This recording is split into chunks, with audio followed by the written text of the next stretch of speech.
It is Friday, and we are working for Crusoe, Friday, May 16th, 2025. In Los Angeles, he is Sam Park. In Los Angeles, I am John Ramey. Big week. And so we're going to just rip through the last week since our last episode. Because, Sam, many things happened that kind of touch the purview of this podcast. Yes. Specifically in foreign affairs, not so much on the economic side. A little bit. So last Friday, Vladimir Putin, head of Russia, and Xi Jinping, the Chinese leader, met in Moscow. Saturday, India and Pakistan had a ceasefire. Trade talks began in Geneva between China and the United States. On Sunday, Vladimir Putin, the Russian leader, proposed direct talks with Ukraine and Turkey. That would be the first such talk since the start of the war. U.S. President Donald Trump endorsed that. The Americans and the Chinese talking in Geneva said they had an agreement. U.S. Special Envoy to the Middle East, Steve Witkoff, meets an Iranian delegation in Oman for a fourth round of nuclear talks. Okay, that's just since our last episode through Sunday. Then on Monday, the tariff reductions were announced between China and the United States. Chinese President Xi welcomed the Brazilian leader ahead of the CELAC conference. We will get into that. The Ukrainian leader, Volodymyr Zelensky, agreed to meet with Vladimir Putin of Russia in Turkey. Donald Trump went to the Middle East, the Persian Gulf. The PKK broke up, and the imprisoned PKK leader, Abdullah Öcalan, released a solo album. We'll have you announced the solo album. We'll have you explain that one. Tuesday, Trump landed in Saudi Arabia. He lifted sanctions on Syria. President Xi of China opened CELAC. And then on Wednesday, Trump met with the new Syrian leader. Putin says he won't attend negotiations in Turkey with the Ukrainians. And he, as you said, sent his flying monkeys instead. I am deciphering that as his underlings. Yes. Yeah. So that's a bunch of stuff. That is a lot of stuff that has transpired. And my three big buckets that I broke it down into are China, Turkey, and Trump. Yes, I think that's about right. Now, just to begin with, meeting in Moscow for the VE Day ceremonies last Friday, which was a day after we recorded last week's episode, Xi Jinping stood side by side with Vladimir Putin and said that they were, this is an exact quote, friends of steel, unquote. Now, you might notice that these are two gentlemen with whom our president, Donald Trump, really seems to want to be close friends. But there's Xi Jinping saying, okay, me and Vlad are friends of steel, but neither of us, you might notice, have ever said the same thing about Donald Trump. And if you think we're going to, well, don't hold your breath. I think that's the most important thing about that statement, frankly. But we can move on from there. Well, it's like he wants to sit with them at lunch, and they're like, no, man. Yeah, you're not in the club, buddy. We want to shove you in a locker. Yeah. So the New York Times reporting on that meeting, President Vladimir Putin of Russia and Xi Jinping, the leader of China, issued a joint rebuke to Washington.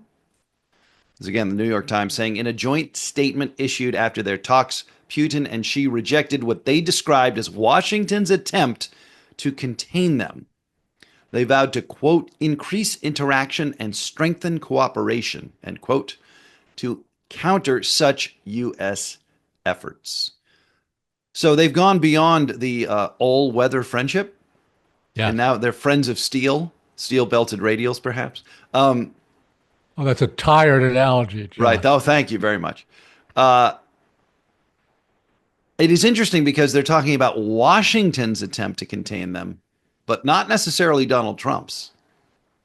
Sure. I think we can lump those two things together, probably. I think they are, honestly. I mean, again, just because Trump wants to be friends with them doesn't mean they're not necessarily still adversaries, as we've pointed out before. Okay. And then, keeping our focus on China here, later on in the week in Beijing, from Reuters, President Xi Jinping vowed on Tuesday to boost China's footprint in Latin America and the Caribbean with a new $9 billion credit line and fresh infrastructure investment, although Brazil warned the region not to become overly reliant on foreign funding.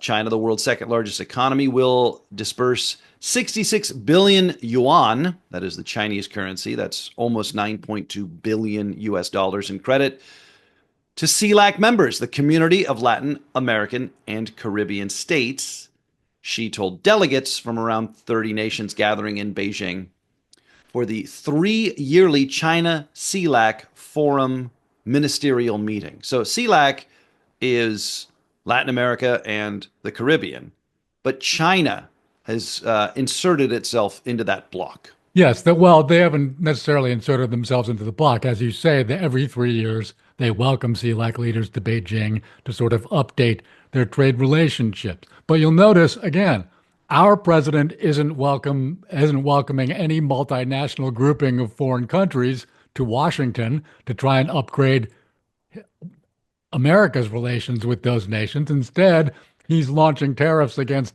everybody. And so I think it's worth looking at CELAC just for a moment or two. For instance, when Donald Trump first became president in 2017, at that point, the United States was the main trading partner of South America as a group. But that's not true anymore. Now, South America does more trade with China than they do with the United States. And in particular, again, when Trump first took office, the United States was the top exporter of soybeans to China. It's not anymore. Now it's Brazil. And soybeans is something that China devours, right? They import lots and lots and lots of soybeans. So Brazil has supplanted the United States in this one enormously important category. And also, China at one point was devoting 20% of their total exports to the United States. But since the first trade war that Trump launched against them in his first term, they've taken steps to try and reduce that. So now the United States takes about 15% of China's total exports. And mind you, that's not because China exports less stuff to the United States, right? It's just because their exports to the rest of the world have grown so much that they're still growing. Total of exports to the United States now represent quite a lot less of their total exports. Just to circle back specifically to the Community of Latin American and Caribbean States, CELAC, this is Wikipedia. It's a bloc of Latin American and Caribbean states consisting of 33 countries. There's 5 official working languages. CELAC is seen as an alternative to the Organization of American States, OAS. It includes all OAS member states except the United States and Canada, and it includes the nation of Cuba. So this is, especially with China hosting them every 3 years, we are starting to see the world maneuvering around as opposed to dancing with the United States. Very much. And under duress, all right? The United States has essentially asked them to do so, right? They, as we've mentioned, the United States is saying, well, we're not going to be a reliable trading partner for the rest of the world to the same extent as we have been traditionally. So we sort of did the United States really expect that all these other countries were just going to sit there? No, they're going to try and develop more robust trading relationships with other nations, and China is an enormous nation. This is something that everybody should have expected. And as I've been talking about, something that China has been specifically preparing for a number of years. One last thing from Reuters regarding the Xi announcement of investment for CELAC nations. Beijing, this is Reuters, Beijing has stepped up efforts in recent years to displace the United States as the region's primary development partner. Although Xi's global Belt and Road Infrastructure Initiative has encountered challenges in some countries, but there's a fire hose of Chinese cash that's going to work around or simply overwhelm any challenges at a certain point. Well, I wouldn't quite call it a fire hose. I mean, $9 billion amongst 30 nations, that's not really a whole lot of But money, but it's but that's something. not the whole fire hose, Oh, right? If you think certainly about not. the No. Belt and Road Initiative, Yes, with Colombia has right? just joined as a result of this particular meeting. And one of the reasons that Lula, that is President Luis Inácio da Silva of Brazil, came to China ahead of the meeting was because China and Brazil signed a whole raft of deals on the occasion of the meeting. And so they wanted to prepare for that specifically. So China is stepping up as a trading partner when the United States is essentially taking its ball and going home, or just becoming much more combative and needlessly difficult to deal with. Yes, although I thought it was interesting that Lula made a point of mentioning, as you say, right? Look, Don't let's become not. over reliant. Yes, Sure. exactly, right. I think that was important. It was an important thing for him to say at that point. I because again, my brain works in threes. I grouped all this week into three buckets: China, Turkey, and Trump. And I do think that geography, and this is not an original thought, but geography plays a lot into this, right? So you kind of have the Chinese pull, right, as Yes, one element of this. And then Turkey, again, Asia Minor has always been at the heart of the matter geographically throughout history. It, I mean, I cut it here. Like when we talk about proposing talks between the Russians and the Ukrainians in Turkey, right? They don't even have to like change time zones, I don't think.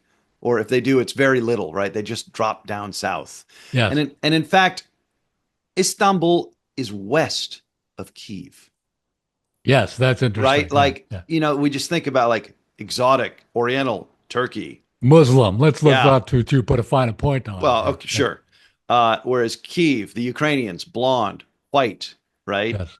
Uh, Istanbul's west of Kiev, and I think just thinking about how Turkey fits into this, that's kind of the second pole. I would Um, agree. Yes, and especially since this has been. I mean, this has been a huge week for them. Uh, with Trump dropping the sanctions against Syria, for example, right? We know that the new government of Syria started out as an Islamist militia that was essentially a client of Turkey. And then Turkey is their main international benefactor. And so having the sanctions dropped against Syria is just an enormous boon to Turkey. It helps them out a great deal. But they're, making themselves useful in so many ways. For example, the end of the PKK, that helps Turkey, but it also helps Syria, right? It helps Syria stabilize itself. And we know that Ahmed al-Sharaa, the new president of Syria, made a specific outreach to the depending on what you want to call them, the YPG or the Syrian Democratic Forces, that is the Kurdish militia in the northeast of Turkey, that were sort of positioned in such a way that they could have been a thorn in the side of the new government. But at the behest of Turkey, they again reached out to the Kurds in their own country, which have very much been under the umbrella of the Turkish Kurdish militia grouping, the PKK. And so the PKK disbanding and sort of uh, deciding to fold themselves into the sort of peaceful political rubric of Turkish politics generally is uh, just a huge reduction in the sort of pressures in the region. It helps everybody. okay, so just real quick from Wikipedia, the PKK is a Kurdish militant political organization and armed guerrilla group primarily based in the mountainous Kurdish majority regions of southeastern Turkey, northern Iraq, and northeastern Syria. And we've talked about where the Kurds are and who they are in previous episodes. The PKK is designated as a terrorist organization by Turkey, the United States, and the European Union. So the PKK announcing they're going to disband is a huge deal. Yes. They've been fighting an insurgency against the Turks for 40 years. Right. Um, and their leader had announced, he kind of had commanded the PKK to lay down their arms. He's imprisoned and has been since Yes. 1999. And so we had talked about that earlier in the year. And now the PKK is essentially saying they're going to do it. I should say, though, that just because the PKK is designated a terrorist organization by the United States, that hasn't stopped the United States from allying with their Syrian offshoots to fight the Islamic State Right. in eastern Syria. Well, they were our terrorists. Yes, exactly. Yeah. Exactly. Al Jazeera reports Syria's northeast. So, right, Syria's northeast is largely controlled by Syrian Democratic Forces, SDF. That is a Kurdish-led military force that Turkey has repeatedly fought against over the past decade. Okay, the SDF. Okay, within them and leading the SDF is the People's Protection Units, the YPG, which you had mentioned earlier, which Turkey considers a terrorist group. And that is the group that the United States had backed to fight ISIS. So Al Jazeera says the removal of the PKK from the equation will likely facilitate the SDF's integration with Damascus, that is the new Syrian government. One analyst named Vladimir van Wilgenberg, who's an analyst of Kurdish politics, says, quote, for the SDF, it makes it much easier to talk with the government in Damascus and also to de-escalate their relations with Turkey. So, I mean, I've used this analogy in the past. Is this a Sinn Féinification of both the PKK and the SDF here? Are they just? I would they, say so. Yes. Yeah. I mean, that's the best outcome I would say we could hope for. Right. And I think another factor here is that people at least imagine, although Donald Trump himself has said very little about this, but I think people would in the region imagine that Trump would just like to get out of Syria, where there's American troops stationed there that, again, have been allying with the SDF or however you want to characterize them, right? Trump just doesn't want to be involved in the region as much anymore. And so if the United States is going to pull out, then the Kurds in Syria were going to have to figure something else out. And this, I think, is the solution they've arrived at. We'll talk more about Syria when we talk about Trump, but let's keep it focused on Turkey right now. Dateline Istanbul, the AP reports, the first direct Russia-Ukraine peace talks since the early weeks of Moscow's 2022 invasion ended after fewer than 2 hours Friday today. While both sides agreed on a large prisoner swap, they clearly remained far apart on key conditions for ending the fighting. One such condition for Ukraine, backed by its Western allies, is a temporary ceasefire as a first step towards a peaceful settlement. The Kremlin has pushed back against such a truce, which remains elusive. Quote, we haven't received a Russian yes on this basic point. End of quote from Ukrainian Foreign Ministry spokesman Herohi Tiki said after the talks. Quote, if you want to have serious negotiations, you have to have guns silenced. In Istanbul, Kiev and Moscow agreed to exchange 1,000 prisoners of war each, according to the heads of both delegations, in what would be their biggest such swap. Both sides also discussed a ceasefire and a meeting between their heads of state, according to Chief Ukrainian Delegate Defense Minister Rustem Umarov. So this negotiation in Turkey, was this proposed by Putin? Yes. And then he ended up ditching it, not going himself. Well, but the thing is, he never actually said that he would go. Fair enough. He proposed direct talks between Russia and Ukraine. And at that point, our president, Donald Trump, issued a social media post saying, oh, Zelensky should totally do this, right? And so Zelensky replied, okay, great, I'll go. I'll see you there, Mr. Putin. And received no reply right away, at least. And at one point during his trip to the Gulf, uh, Trump was speaking to reporters aboard Air Force One, as he frequently does. And he said, I think Putin really wants me to be there. And he, in fact, said that he'd be willing to go, and especially since he was going to be in the neighborhood anyway, right? He's in the Persian Gulf, not all that far from Turkey.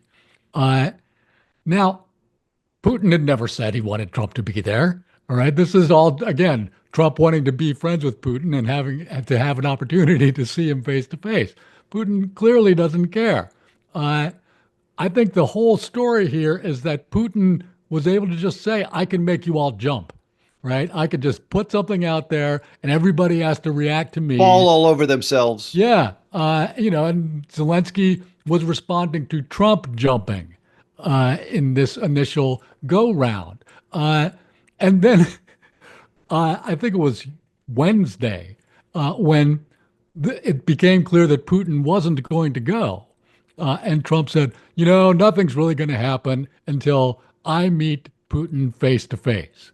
And I just couldn't help but laugh because if I'm Vladimir Putin in that uh, uh, instance, I'm thinking, okay, so all I have to do to keep the war going is never meet with you. Yeah, great. That's two things I want. I mean, so he's actually giving Putin a greater incentive to blow him off.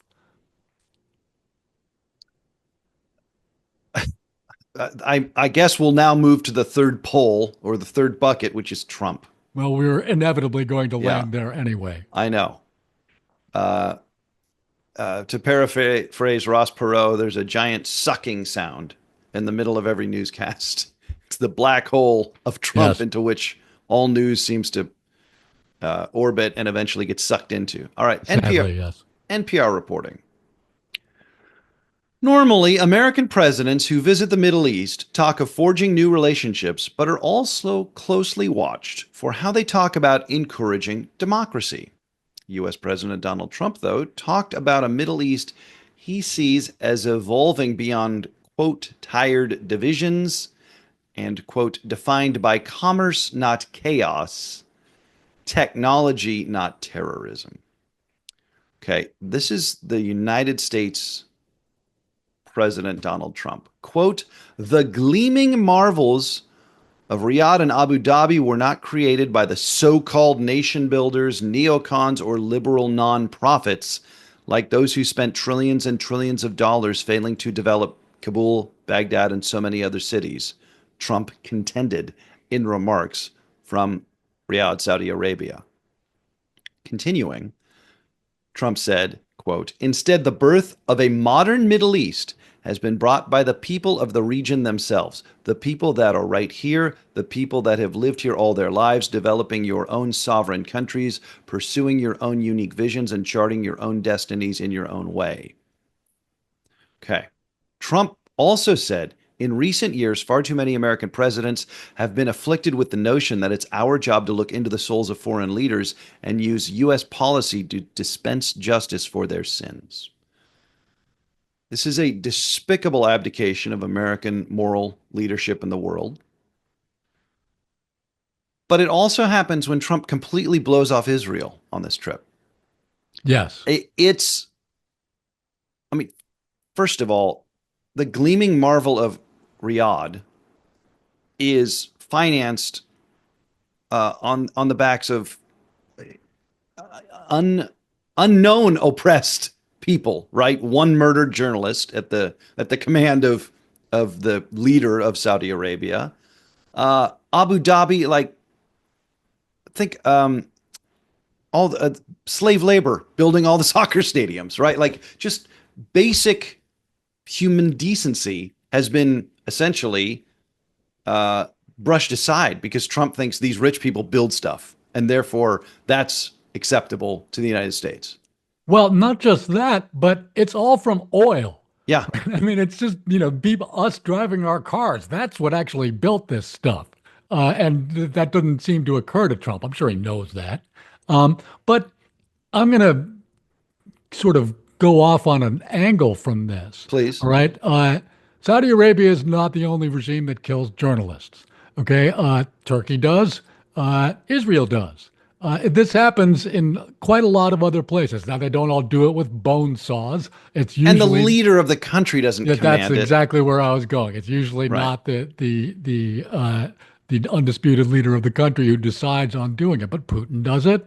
Okay, and so uh, look, I'm not here to stick up for MBS, but the idea that there's some uniquely awful regime, I'm not really willing to sign up for that. And uh, I think that. Uh, No, they're not uniquely awful, but like they're a partner, they're ostensibly an ally. Shouldn't we at least push back on the government that is this terrible? Sure, but the fact is that every American president that we can trace back, Sure. at least throughout this century, has eventually had to come to terms with whoever's governing Saudi Arabia at the time, including Mohammed bin Salman. You'll recall that when Joe Biden was running for president, he said he would turn MBS into a pariah. This is the exact word he used, pariah. But once the Ukraine war started, apparently that was no longer so important. And we already knew about the murder of Jamal Khashoggi at that point. All right. So, to say that Trump's abdication of American leadership in this particular regard is at all unique, I'm not really willing to agree with that. The point is that as soon as we decide that it's in our interests to pal around with the Saudis, American presidents have always done it. We Fine, but they might, didn't deliver speeches about the gleaming marvels of Riyadh and no, Abu certainly Dhabi. not. All right. But Perhaps I'm putting too much on the words rather I than the think so. deeds. Yeah. I mean, and honestly, if Trump hadn't accepted the gift of an enormous plane from the Emir of Qatar, I think in general this trip would have been seen as an enormous success. Now, Saudi Arabia is obviously the most important nation that Trump visited, and arguably, I would say at this point, the most important nation in the entire Arab world. And they've got so much oil money, it's not even funny. And so the arrangements that Trump came to with Saudi Arabia in particular are going to yield uh, benefits for the United States. It will, I mean, they want to invest heavily in AI, for instance, right? They're going to bring in a lot of American tech companies to help them do this. They're going to invest into the United States as well, right? These are benefits to the United States, economically speaking, certainly, right? Now, the other nations, for example, I think Qatar announced that they were going to invest something like $1 trillion over the next 10 years into the United States. Now, Qatar's annual GDP right now is $300 billion. So they're going to actually invest a third of their of their current gross domestic product into the United States every year. I kind of don't think that's true. And the offer from the United Arab Emirates is on that same scale, right? So I think the general trend in this trip actually is that these people that Trump is dealing with, they're just like him. They've got his number, right? They all inherited their privilege, and in many cases, they've expanded their legacy in the arena of political power, just as Trump has himself. We will recall in the case of Mohammed bin Salman, as soon as he became crown prince, the first thing he did was launch the war in Yemen, which was a disaster, right? And he figured that out, right? He said, okay, I need to get out of this. He was attempting to extricate himself from it just when the war between Israel and Hamas broke out in 2023. He seemed to have learned his lesson about that. Now he's trying he said over and over again, he's presenting himself as a bringer of stability to the region. Basically, don't worry, I'm not going to launch any more wars, right? And so that's what he's trying to do here, and I think he's going to be very successful. He's been one of the main advocates for trying to reach a nuclear accord with Iran because, again, as we recall, he was attempting to normalize Saudi Arabia's relations with Iran right before the Israel-Hamas war broke out also. He hasn't given up on that. And so if he can help bring that about, that will add to his sort of international bona fides. I do want to issue a correction. With the Qatar were the ones using slave labor to build their soccer stadiums. I can't specifically comment about Saudi Arabia, although I suspect similar practices are probably in play. Um, I do want to make this distinction too. The United States produces more oil than Saudi Arabia. We don't need to be doing business with these people for their oil specifically. That's right. This is about they're rich and they're geographically located conveniently for certain things. And also, they're not a democracy. So investors can get what they need without pesky politics and voters. That's right. They don't have protests, right? No. I mean, Trump would love to govern our country in the same way that they govern theirs, right? And that's, I think, why he loves them so much. They seem to have similar architectural tastes to his own, right? He couldn't stop marveling at the splendor and, lavish setting in which had found himself. And I think he just really relates to these people on a personal level. And again, so much of everything he does is just personal. It's easy for them to appeal to him. They know exactly what the kind of person he is because he's very similar to them. And so what does Israel really have to offer, right? Israel's the odd man out here. Not only did they not get a visit, right, but Trump announced before he left that the United States had reached an accord with Yemen, in which Yemen had agreed to stop launching attacks on international shipping going through the Red Sea. Now, it's going to take a while before that shipping gets rerouted, but if that holds, that's a win for the United States. And by the way, for Pete Hegseth, who was the one who ramped up the attacks against the Houthis in Yemen, right? As much as I hate to admit it, score one for Pete. But the Houthis did not agree to stop attacking Israel. And apparently that's fine with Trump, right? Trump is pursuing a deal with Iran to stop their nuclear program. And Steve Witkoff met with Iranian delegation in Oman, just as you mentioned earlier, right? And that's not what Israel wants. Israel wants the United States to help them wipe out Iran's nuclear program. Apparently Trump doesn't want that either, but the Saudis don't. The Saudis don't want a military confrontation with Iran. So apparently, Trump is siding with the Saudis more than he's siding with Israel. And I think the unspoken deal is Trump saying, "Listen, I'm letting you, Benjamin Netanyahu, do anything you want in Gaza," which, by the way, is just horrifying right now. And we'll get to that next week. But you can do whatever you want there. But don't ask me to go to war with Iran, right? Don't ask me to help you with the Houthis, okay? That's the price I'm asking from you. And so, again, the only people that Trump really wants to be friends with are Xi Jinping and Vladimir Putin, not Bibi, okay? I mean, he's like, I give you lots of money, all right? I'd rather hang around with these guys because they give me lots of money. And that's what I'm about, Bibi, okay? And if you don't understand that by now, you're not as smart as you might think you are. It's quite a week. Yeah. Now, I'd just like to say a word here about Steve Witkoff just before we go.